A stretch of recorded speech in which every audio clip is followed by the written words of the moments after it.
दोस्तों यह है रावत फतेह सिंह चुंडावत। दोस्तों इतिहास में कुछ ऐसे युद्ध भी हुए जिन्हें उनके परिणाम से याद नहीं रखा जाता, बल्कि सैनिकों की वीरता और बलिदान के लिए याद रखा जाता है। एक ऐसा ही युद्ध चित्तौड़गढ़ में 1567 में हुआ था। इसी समय चित्तौड़गढ़ में तीसरा साका और जौहर भी हुआ था, जिसमें हजारों राजपूतानियों ने जलती हुई चिता में कूदकर अपने प्राण दे दिए थे। हजारों राजपूतों ने लड़ते लड़ते वीर गति पाई।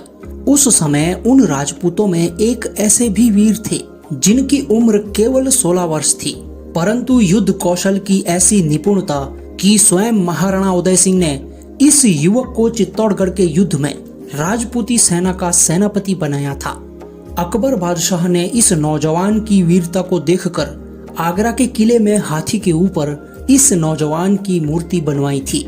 इनका नाम था वीर शिरोमणि फतेह सिंह चुंडावत। इनका जन्म 1551 में रावत जग्गाजी चुंडावत और रानी संजना कंवर के घर बताया जाता है।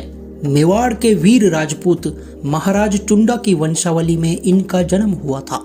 दोस्तों 1567 में अकबर ने चित्तौड़ पर आक्रमण कर दिया था, तो उस समय किले के अंदर 8000 राजपूत योद्धा और 30,000 आम नागरिक थे।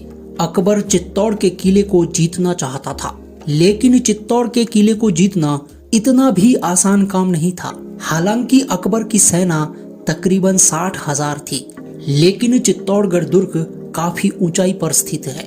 कई दिनों तक राजपूतों और मुगलों के बीच संघर्ष जारी रहा। चित्तौड़गढ़ दुर्ग को मुगलों ने चारों तरफ से घेर रखा था। राजपूत किले के अंदर घिर चुके थे और अब तो उनके पास खाने पीने की सामग्री भी खत्म होने लगी थी। राजपूती सेना के सेनापति फतेह सिंह चुंडावत थे और उस समय उस किले के किलेदार स्वयं जयमल मेड़तिया थे।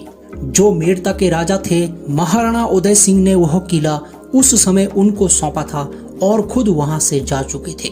अंत में राजपूतों के पास साके के अतिरिक्त और कोई रास्ता नहीं बचा।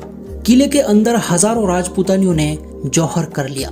हालांकि राजपूतों की सेना मुगलों की सेना की 1/4 भी नहीं थी, परंतु फिर भी भीषण युद्ध हुआ। जो भी मुगल फतेह सिंह चुंडावत के रास्ते में आता, उसका सर धड़ से अलग हो जाता। परंतु दोस्तों राजपूतों की सेना संख्या में बहुत कम थी। धीरे धीरे सभी राजपूत वीर गति को प्राप्त हुई। युद्ध के एक मोर्चे पर कल्लाजी राठौड़ और जयमल राठौड़ भी लड़ रहे थे, लेकिन वह भी वीर गति को प्राप्त हो जाते हैं। फतेह सिंह को जब यह समाचार मिलता है तो वह दौड़ दौड़ कर जयमल राठौड़ की तरफ भागे और रास्ते में उनको मुगल सेना ने घेर लिया और लड़ते लड़ते वीर गति को प्राप्त हुई।